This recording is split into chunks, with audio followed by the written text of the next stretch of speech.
Hi, I'm Kevin Darty, the Education Director for the Illinois Ag in the Classroom program, and I'm here with Beyond the Barn Door, a look at things you might not think about involving agriculture.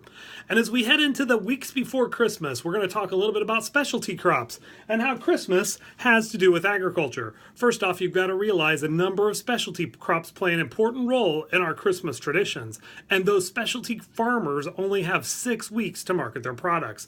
Let's start with our Christmas tree. Christmas trees have been around as a symbol of the winter season for over 2,000 years. Christmas trees were first decorated in Latvia in 1510, and in Germany we actually see printed records of those things in the 1530s.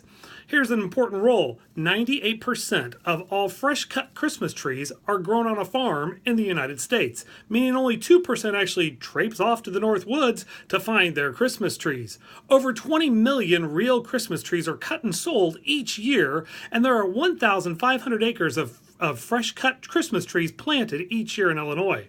The leading states that produce our Christmas trees include Oregon, North Carolina, Washington, and Michigan. So you start to see the Northwest, the Southeast Appalachia area, and then here in the Midwest up in Michigan.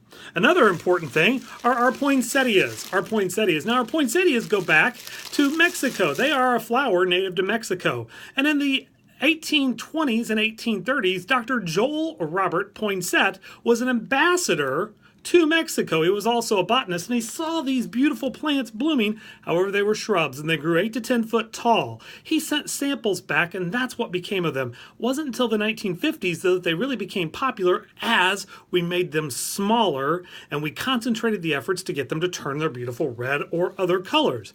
That happens through a process called photoparodimisa. And that means what happens is the plant is kept in lots and lots of darkness, only seeing light for a little bit for 5 to 7 days. Then the leaves turn the color. What's really funny, these beautiful red leaves you consider to be the flower, those are actually part of the leaf, and they're called the bracts, B-R-A-C-T-S. The flower are these little yellow things in the middle here. They're called the scythia, and that's what produces the pollen. Again, only 6 weeks for these poinsettias to become beautiful and bloom and decorate homes, businesses, and shops. Additionally, holly. You might be familiar with holly. Well, where do we get holly from? Again, because it's an evergreen, you typically think of holly with having these sharp, spiky leaves that are also beautiful green. There are 2 types of holly. The female part has the berries, and the male part doesn't. In order for the male part to pollinate the female part, the flowers have to bloom at the exact same time the male is transferred, and that's where we get the berries. This is an important part of traditions, the holly and the ivy. You think of a number of Christmas songs and Christmas carols that go along with it. However, holly is also the state tree of the state of Delaware. In Illinois, we have the white oak. In Delaware, they have holly, American holly. And one last one, you might think of standing under the mistletoe to kiss someone special. That goes back to an Old Norse myth, an Old Norse mythology.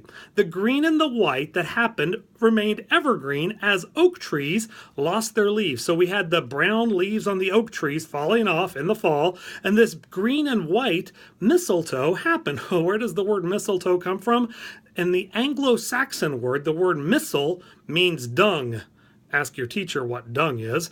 And the word ton, mistletoe, or became mistletoe, means twig, means dung on a twig. Not necessarily something you'd be wanting to kiss someone underneath. However, Anglos developed this because what happened was this beautiful green, it lasted for just a short time. Mistletoe is actually poisonous to humans. However, it is healthy to birds. Birds eat it. It would go through their digestive system. They would leave their deposits behind. So when they would see those bird droppings, the dung, that's what they named it after. Christmas trees, wouldn't recommend eating a Christmas tree, especially an artificial one. Most artificial Christmas trees come from China, or even poinsettias. However, poinsettias are not poisonous.